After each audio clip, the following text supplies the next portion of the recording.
चंद्रपुर जिले की शराबबंदी उठने के पहले और शराब शुरू होने तक का सफर कैसा रहा?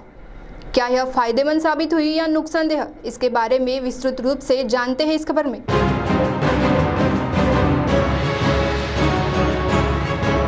चंद्रपुर जिला यह एक औद्योगिक क्षेत्र के नाम से संपूर्ण देश में जाना जाता है। एशिया का बड़ा super thermal power station, Tadoba जैसा जग प्रसिद्ध वन परिक्षेत्र, कई सीमेंट कंपनियां, स्टील प्लांट, साथ ही कोयले के कई खदानें जिले में स्थित है। इन उद्योगों की वजह से कई कामगार यहाँ पर निवास करते हैं। दिन भर काम करने के बाद थकान मिटाने के लिए अधिकतर कामगार शराब का सहारा लेते हैं और इन्हीं की वजह से कई व्यवसायिकों को रोजगार भी प्राप्त होता है। तो वहीं दूसरी ओर शासन को महसूल। 1 अप्रैल 2015 जब चंद्रपुर जिले के शराब की दुकानों को ताला लग गया था, तत्कालीन अर्थ मंत्री तथा जिले के पालक मंत्री सुधीर मुनगंटीवार ने यह निर्णय लिया था।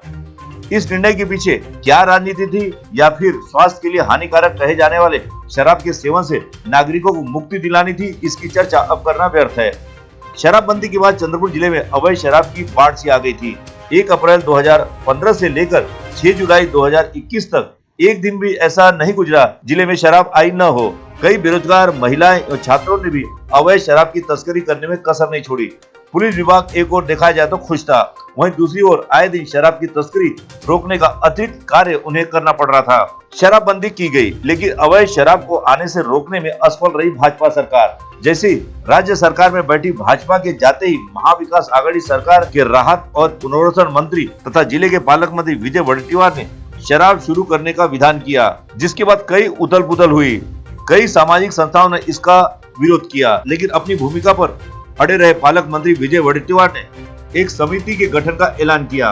13 सदस्यीय समिति ने शराबबंदी के नफा नुकसान पर अपनी रिपोर्ट राज्य सरकार को सौंपी। इसके बाद कुछ दिन फिर शराब शुरू होने की राह देखने वाले व्यवसायियों को संयम बरतना पड़ा। अचानक मई माह में राज्य सरकार की ओर से जिले से शराबबंदी उठाने का फैसला लिया गया। इस फैसले से शराब के शौकीनों में खुशी की लहर दौड़ पड़ी। 6 जुलाई को अधिकृत तौर पर जिले की शराब की दुकानें शुरू हो गई। 1 अप्रैल 2015 से 6 जुलाई 2021 तक शराबबंदी के दौरान क्या क्या हुआ देखते हैं। 40,381 लोगों पर गुनाह दर्ज हुआ, जबकि 2010 से 2014 तक यह संख्या मात्र 16,132 थी। शराबबंदी के पूर्व महिलाओं पर 1,729 गुनाह दर्ज थे। वहीं शराबबंदी के बाद 4,042 महिलाओं पर गुनाह दर्ज हुआ।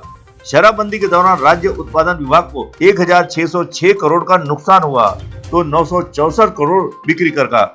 कई पुलिस कर्मियों पर हमले हुए, तो पुलिस उप निरीक्षक छत्रपति चिड़े को अपनी जान गंवानी पड़ी।